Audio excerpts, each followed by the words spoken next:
সবাইকে জানাচ্ছি অনেক অনেক স্বাগতম। আসসালামু আলাইকুম। আজকে তৈরি করব মজাদার বাঁধাকপির বড়া। একটি বাঁধাকপির 1/4 ভাগ চিকন করে কেটে একটি মাটির পাত্রে নিব। এরপরে ভালো করে হাত দিয়ে কষলিয়ে প্রথমে একটু নরম করে নিব।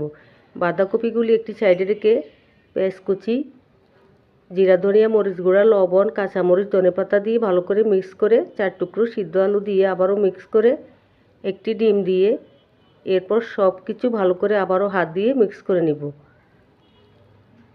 হাফ কাপ ময়দা দিয়ে দিব, দিয়ে আবারও মিক্স করে চুলে একটি ফ্রাই প্যান বসিয়ে দিব। ফ্রাই প্যান গরম হলে পরিমাণ মতো তেল দিয়ে দিব। তেল গরম হলে অল্প অল্প করে দিয়ে বাঁধাকপির বড়াগুলি ভেজে নেব, উল্টে পাল্টে দিব। খুবই ভালো লাগে এই বাঁধাকপির বড়াগুলি খেতে।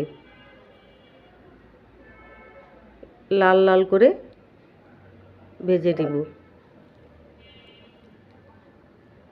এরপর একটি প্লেটে তুলে নিব। যদি আমার মসমসে বাঁধাকপির ভরা ভালো লেগে থাকে, আশা করি সবাই পাশে থাকবেন। সবাই ভালো থাকবেন, সুস্থ থাকবেন।